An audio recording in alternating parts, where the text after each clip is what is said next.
ನಮಸ್ಕಾರ ವೀಕ್ಷಕರೇ, news prime 24x7 ಕನ್ನಡವಾಹಿನಿ ಸ್ವಾಗತ. ನಾನು ನಿಮ್ಮ ಬನ್ನಿ ನೋಡೋಣ ಇವತ್ತಿನ ಸುದ್ದಿ ಏನಿದೆ ಅಂತ. ಅಪ್ಪ ಸಾಹೇಬ್ ಶಿವಗೌಡ ದೇಸಾಯಿ ಇವರ ಪುಣ್ಯಸ್ಮರಣೆ ನಿಮಿತ್ತವಾಗಿ ಪುಸ್ತಕ ಬಿಡುಗಡೆ ಹಾಗೂ ಪ್ರತಿಭಾ ಪುರಸ್ಕಾರ ಕಾರ್ಯಕ್ರಮ ಹಾಗೂ ಸಾಕ್ಷ್ಯಚಿತ್ರ ರಿಲೀಸ್ ಸಮಾರಂಭ. ಇವತ್ತಿನ ರಾಜಕಾರಣ ಅಂದಿನಂತಿಲ್ಲ.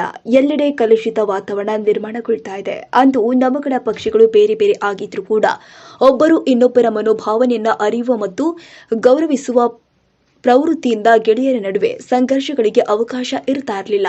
ಆದರೆ ಇಂದು ಆ ವಾತಾವರಣ ಉಳಿದುಕೊಂಡಿಲ್ಲ ಎಂದು ಶಾಸಕ ಲಕ್ಷ್ಮಣ್ ಸವದಿ ಹೇಳಿದ್ದಾರೆ.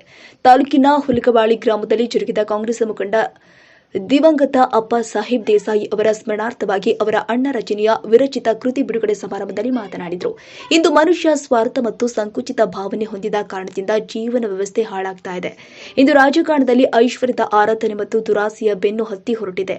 ನಮ್ಮಲ್ಲಿ ಸದ್ವಚಾರ ಮೌಲ್ಯವನ್ನ ಎತ್ತಿ ಹಿಡಿದಾಗ ಮಾತ್ರ ದುಷ್ಟ ಶಕ್ತಿಗಳ ಪ್ರಾಬಲ್ಯ ಕಡಿಮೆ ಆಗಲು ಸಾಧ್ಯವಿದೆ ಅಂತ ಅಭಿಪ್ರಾಯಪಟ್ಟಿದ್ದಾರೆ. ಇನ್ನು ಅಪ್ಪ ಸಾಹೇಬ್ ದೇಸಾಯಿ ವಿಶ್ವಾಸಾರ್ಹ ರಾಜಕಾರಣಿಗಳಿತನಕ್ಕೆ ಅತಿ ಗೌರವ ಕೊಡುವ ವ್ಯಕ್ತಿಯಾಗಿದ್ದರು. ಸ್ಥಳೀಯ ಚುನಾವಣೆ ಸಮಯದಲ್ಲಿ ಸಹಕಾರಿಯಾಗಿದ್ದ ಸ್ನೇಹಜೀವಿ, ನಿಷ್ಕಳಂಕ ಭಾವ, ಬಡವರ ಕುರಿತು ಅವರಿಗೆ ಅತ್ಯಂತ ಅನುಕಂಪ ಇರ್ತಾಯಿತ್ತು ಎಂದರು. ಈ ವೇಳೆ ಕಾಗವಾಡ ಶಾಸಕ ರಾಜು ಕಾಗಿ ಮಾತನಾಡಿ, ರಾಜಕಾರಣಿಗಳ ಬದುಕು ಅಂದಿನಂತಿಲ್ಲ. ವಿಶ್ವಾರ್ಹ ರಾಜಕಾರಣ ಮಾಡುವುದು ದುಸ್ತರವಾಗಿದೆ. ನಾವು ನಮ್ಮ ಬದುಕು, ಮನೆಗೆ, ಸಮಾಜಕ್ಕೆ ಗೌರವ ತರುವ ರೀತಿಯಲ್ಲಿ ಬದುಕಬೇಕು. ಸಮಾಜ ಹೌದೌದು ಅನ್ನುವಂತೆ ಬದುಕಬೇಕು ಎಂದರು. ತೇಗುಣಿಶಿಯ ಡಾಕ್ಟರ್ ಮಹಂತ ಪ್ರಭು ಮಹಾಸ್ವಾಮಿಗಳು ಆಶೀರ್ವಚನ ನೀಡಿದರು. ಪ್ರೊಫೆಸರ್ ಸುಬ್ಬರಾಯ ದೇಸಾಯಿ, ಕುಸುಮ ದೇಸಾಯಿ, ರಮೇಶ್ ಪಾಟೀಲ್, ರಾವಸಾಬ್ ಜಕನೂರ, ಮಲ್ಲಿಕಾರ್ಜುನ್ ದೇಸಾಯಿ, ಸದಾಶಿವ ಸಕ್ಕಗೌಡ, ಮಲ್ಲಗೌಡ ಪಾಟೀಲ್ ಸೇರಿದಂತೆ ಮತ್ತಿತರರು ಉಪಸ್ಥಿತರಿದ್ದರು. ಹೋದ್ರ ಸಾಕಪ್ಪ ಅಂತ ನಮ್ಮ ಪಿಗಳು ಅದನ್ನ ಬರ್ಕೊಂಬಂದಿರ್ತಾರೋ ನಾವು ಸೈ ಮಾಡಿ ಕ್ಯಾರೆಕ್ಟರ್ ಸರ್ಟಿಫಿಕೇಟ್ ಅಂತ ಕೊಡ್ತೀವಿ. ಅದು ಇವತ್ತಾದ್ರೆ ಹಾಗಲ್ಲ. ಇವತ್ತು ಅಪ್ಪ ಸಾಹೇಬ್ ದೇಸಾಯಿ ಅವರದ ನಾವು ಲಕ್ಷ್ಮಣನವರೆಲ್ಲ ಬಹಳ ವಿವರವಾಗಿ ಹೇಳಿದರು. 20-30 ವರ್ಷದಿಂದ ನಾವೆಲ್ಲ ಒಡನಾಟ. ಇಲ್ಲಿ ಮೊದಲು ಹುಲಗವಾಳಿ ಅಣ್ಣ ಅವರ ನಿಮಗೆಲ್ಲ ಗುರುತಿರ್ಕಿಲ್ಲ ಬಹಳ ಜನರಿಗೆ. ಲಕ್ಷ್ಮಣ್ ಸವದಿ ಅವರಿಗಿಂತ ಇಲ್ಲಿ ಮೊದಲು ನಾನು ಶಾಸಕ. 3 ಚುನಾವಣೆ ಇಲ್ಲಿ ನಾನು ಈ ಊರಿಂದ ನಾವು ಸ್ಪರ್ಧೆಯನ್ನು ಮಾಡಿದಂತ ಆ ನೆನಪುಗಳನ್ನು ನಾವೆಲ್ಲ ಇವತ್ತು ಮೆಳಕು ಹಾಕೋಬೇಕಾದೈತಿ. 99ರಲ್ಲಿ ನಾನು ಮತ್ತು ಲಕ್ಷ್ಮಣ್ ಸವದಿ ಅವರು ಪಕ್ಷೇತರರಾಗಿ, ಅವರು ಅತನಿ ಮತಕ್ಷೇತ್ರದಿಂದ, ನಾನು ಕಾಗವಾಡ ಮತಕ್ಷೇತ್ರದಿಂದ ಸ್ಪರ್ಧೆ ಮಾಡಿದ ಸಂದರ್ಭದಲ್ಲಿ ನಾವು ಅವಾಗ ಸೋಲನ್ನು ಕಂಡೆವು. ನಂತರ ದಿವಂಗತ ಪಾಸ್ಗೌಡ ಪಾಟೀಲ್ ಅವರ ನಿಧನ ನಂತರ ನನ್ನ ಉಪಚುನಾವಣೆ ಆಯ್ತು. ನಂದೊಂದೇ, ಇಡೀ ರಾಜ್ಯದಲ್ಲಿ ಕಾಗವಾಡದೊಂದೇ ಉಪಚುನಾವಣೆ ಆದಾಗ ಇಲ್ಲಿ ನಾನು ಮತ್ತೆ JDU ಜನತಾ ಪಕ್ಷದಿಂದ ನಾನು ಸ್ಪರ್ಧೆ ಮಾಡಿದೆ. ಅವರ ಧರ್ಮಪತ್ನಿ ಅವರು ಇಲ್ಲಿ ಕಾಂಗ್ರೆಸ್ನಿಂದ ಇದ್ದಾಗ ಅಪ್ಪ ಸಾಹೇಬ್ ದೇಸಾಯಿ ಅವರ ಯಾವಾಗಲೂ ನಮಗೆ ವಿರೋಧ. ಅದೊಂದು ಪಡೆ ಇರ್ತದ. ಇಲ್ಲಿ ಕೂತಿದ್ದಾರೆ ರಾಜಕೀಯ ಅವರು, ದುರ್ದೊಂಡಿ ಅವರು, ಕವಟಗೋಪ ವಕೀಲರು, ನಮ್ಮ ಚೌಗಲ ಯಾರ ದರೂರ್ದವ್ರು ತೀರ್ಕೊಂಡ್ರಲ್ಲ, ಶಿವಾಪ್ ಚೌಲ, ಇದೊಂದು ಗ್ಯಾಂಗ್ ಇರ್ತದೆ. ಜಗನೂರ್ ಸಾಹೇಬ್ರ ಪಡೆ, ಇವರು ಯುದ್ಧ, ಇದು ಪಡೆ. ಲಸಬಲ್ಲ ನಿಮ್ಗೆ ಗೊತ್ತಿಲ್ಲ, ಸಾಹೇಬ್ರ ದೊಡ್ಡವ್ರದ ಜಾತೀಯತೆಯ ರಾಜಕಾರಣ ಎಂದೂ ಮಾಡಲಿಲ್ಲ. ಅನೇಕ ಜನ ಅವತ್ತು ಸೇರಿಸಿಕೊಂಡು